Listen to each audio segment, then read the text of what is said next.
Alors, je vais arriver peut-être comme un cheveu sur la soupe après cette discussion. Alors, moi, je ne suis qu'un modeste juriste, et entre le docteur Ferrari et peut-être le professeur Chamussi, je voudrais peut-être simplement rappeler que les données scientifiques sont là, et quand les données scientifiques sont là, eh bien, il faut avoir l'humilité de les lire d'où elles viennent, de la part de structures qui sont indépendantes, de la part de structures dont c'est le métier, et quand on regarde précisément les graphiques, parce qu'ils ont été donnés en toute transparence, tout au long de l'opération, parce qu'ils ont été donnés à tous, de manière publique, en open data, en données ouvertes, Bertrand, pardon, sur Internet pendant l'ensemble du protocole, eh bien, on peut au moins accorder le crédit de la transparence et de la confiance. Et on peut effectivement, puisque c'est l'ère et puisque c'est l'époque, aller contester chaque décision, chaque mesure, chaque analyse scientifique.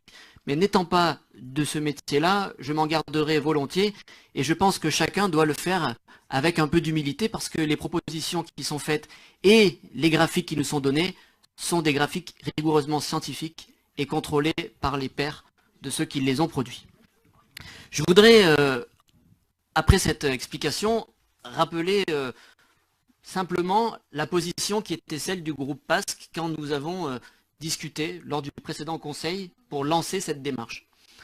Je dois vous dire, et je vous rappelle à votre souvenir, que nous n'étions pas forcément les plus en avant sur la démarche. Il n'y avait pas dans les rangs du groupe PASC une armée de pom-pom girls prêts à défendre le projet à tout prix et à tout craint, parce que nous avions été interpellés par des citoyens, par des commerçants, par des usagers, et nous partagions de nombreuses de leurs craintes. Je le dis parce qu'on reproche souvent aux politiques d'avoir une position qui est arrêtée, qui est dogmatique, alors que la position qui était la nôtre, elle était justement extrêmement pragmatique.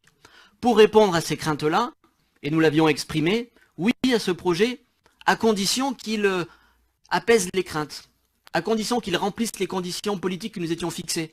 Il ne s'agissait pas seulement de boucler, de bunkériser un centre-ville, et puis sans réfléchir aux conséquences en termes de circulation, en termes de pollution, en termes de stationnement. Et les préoccupations, nous les avions exprimées.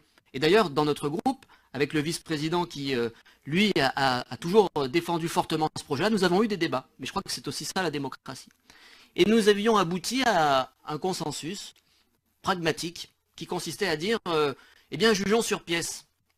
Il y a 6 mois de travaux qui sont dus à la compagnie de chauffage. Il nous faut fermer cet axe-là. Tenons cette période pour exemple, pour expérience. Et nous verrons au terme de l'expérience, au terme de l'exemple, si nous devons continuer.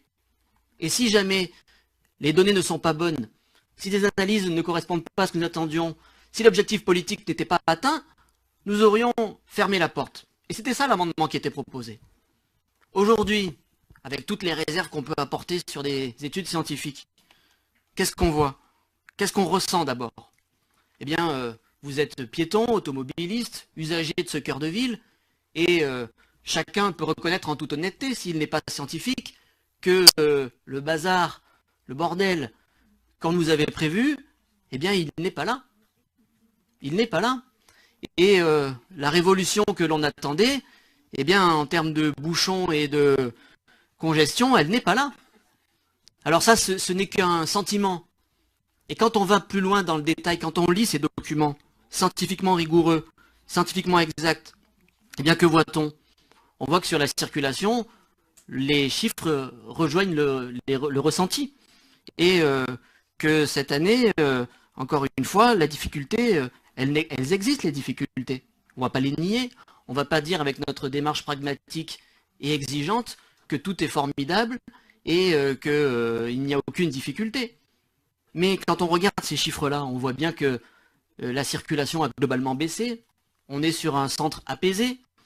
La pollution, certes, elle est reportée, il faut le dire, mais la baisse de la circulation applique une baisse globale de la pollution. C'est écrit dans les chiffres, c'est écrit dans les études. Alors il y a des rues, il y a des voies sur lesquelles nous aurons besoin de travailler encore davantage, parce qu'effectivement, les chiffres ne sont pas excellents à cet endroit-là. C'est la vérité. On le reconnaît, humblement. Est-ce que ça veut dire pour autant qu'il faut faire table rase de ce projet-là, réouvrir et repartir comme avant. Ben, nous ne le croyons pas, même si nous avons effectivement encore des inquiétudes et des interrogations, comme vous. D'abord sur la question de l'économie, ben, les commerçants nous ont aussi interpellés. Alors j'entendais tout à l'heure Jeanne Jordanov qui évoquait un peu sa déception sur le fonctionnement qui n'était pas pleinement parfait. Mais on est aussi dans une phase de travaux. Les bus ne circulent pas. Les vélos ne circulent pas sur l'axe comme ils le feront demain.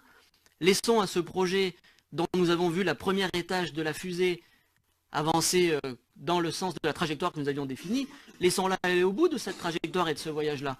Je pense que ce projet nous a prouvé dans ces derniers mois qu'il était viable, qu'il était crédible et qu'il améliorait le quotidien des habitants.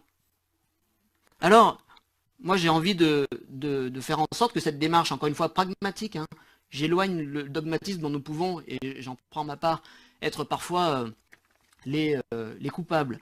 Eh bien, ce pragmatisme, il doit nous conduire aussi à regarder les points de vigilance. Alors, j'ai écouté ce qu'a dit mon collègue Jean-Damien Biolondin sur les coûts. On nous disait, mais attention, les coûts, il y a de l'amiante. Mais enfin, l'amiante, c'est pas la métropole qui l'a mis. C'était une route départementale avant. On le sait bien que dans les routes, à une certaine époque, quand il a fallu les construire, on a utilisé ces méthodes-là. Que fallait-il faire? Que fallait-il faire?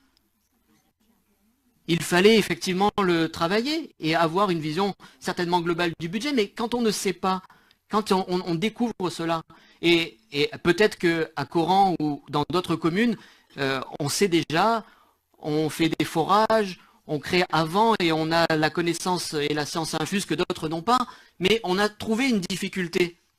Que faut-il faire? Y faire face? Que faut-il faire? Y faire face? Vous avez évoqué le coût de la concertation. Alors là, pour le coup, nous, on prend nos responsabilités. Le coût de la concertation supplémentaire, c'est le coût de l'amendement que nous avons déposé. C'est le coût de la transparence. C'est le coût de cette démocratie que nous évoquons. On aurait pu dire, il n'y a pas de démocratie, il n'y a pas de transparence, il n'y a pas d'études. Qu'aurions-nous entendu ici? Alors, voilà, je crois qu'effectivement, on peut regretter que le coût soit plus important que nous l'avions budgété. On le regrette. Mais en même temps, il faut bien faire face à nos responsabilités. On aurait pu regretter que la concertation ne soit pas effective et pas maximum. Moi, je crois qu'on a fait le travail. Alors, je voudrais simplement, pour conclure, dire que, puisqu'avec pragmatisme, nous avions accepté de laisser ce projet à l'essai pour voir quelles étaient ses conséquences, je crois qu'ensemble, avec pragmatisme, nous pouvons le laisser aller à son terme, parce que les attentes sur l'ensemble des villes de l'Europe, elles sont à la piétonisation. L'ensemble des villes de l'Europe, elles sont à l'augmentation des transports en commun dans le centre, elles sont au vélo. Et si nous devons veiller et le faire de manière extrêmement minutieuse au report de circulation sur les communes de la périphérie. Une commune, moi, dont je suis élu, donc ce n'est pas un point sur lequel je serai léger. Mais vraiment, chers collègues, au lieu de débattre de l'efficacité, de l'effectivité et de l'intérêt d'une étude et d'un capteur ou de 2 ou de 3 ou de 4, faisons confiance aux scientifiques parce qu'ils sont indépendants en la matière, parce que leurs données sont transparentes, et prenons nos responsabilités de politique, et nos responsabilités de politique, c'est de trancher dans le sens de ce qui améliore le quotidien des habitants, et ce qui est proposé aujourd'hui me semble aller dans ce sens-là.